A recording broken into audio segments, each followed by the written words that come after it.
Equal పిరికితనం. ఈక్వల్టులు చేసుకుంటూ వెళ్ళాలి కదా. వ్యభిచారం ఈక్వల్ నరహత్య ఈక్వల్ అవిశ్వాసం ఈక్వల్ మాంత్రికత్వం ఈక్వల్ విగ్రహారాధన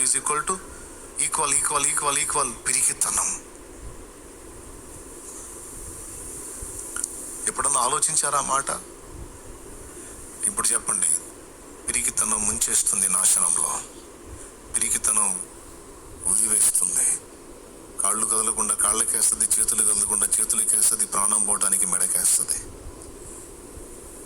ఈ భౌతిక నష్టాలే కాదు, ఆత్మీయ నష్టం ఏంటంటే ఆత్మ నరకానికి కూడా వెళ్ళొద్దు. అందుకే భయపడటం అనే దాని విషయంలో మీరు జాగ్రత్తగా ఉండాలి. ఇప్పుడు ఇక్కడ కూడా మళ్ళీ ఒక ట్విస్ట్ ఉంది. మళ్ళీ ఇప్పుడు మీకు ఇంకొక భయం స్టార్ట్ అయింది. అమ్మో నేను భయపడతానేమో అని మీరు భయపడుతుంటారు. ఇంత ప్రమాదకరమైన భయం నాలో వచ్చిద్దేమో అని మళ్ళీ భయపడతారు. వెరైటీ. దేవునికి స్తోత్రం. అవునా? ఎట్లా చూసినా భయమే. మరి దీనికి ముగింపు ఎక్కడా? ఒక్కటే, నిన్ను ప్రేమించి నీకై ప్రాణం పెట్టిన వాని ప్రేమను నువ్వు ఎరుగుట, ఆయన యందు నీ విశ్వాసం ఉంచుతావు.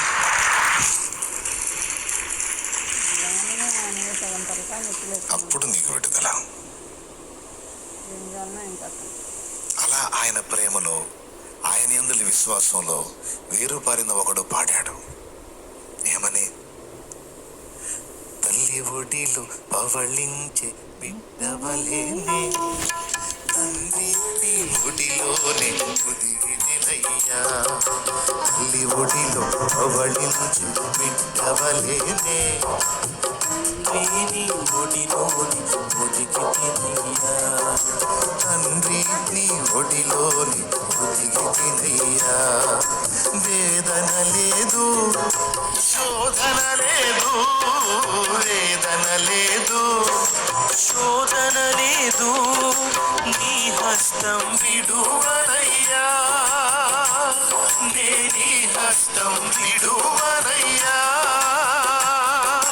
భయమన్నది లేనే లేదు, భయమన్నది లేనే లేదు.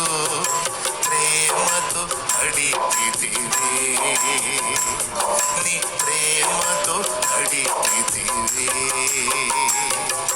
తల్లి ఒడిలో పవళించి బిడ్డవలేనే, తండ్రి నీ ఒడిలోని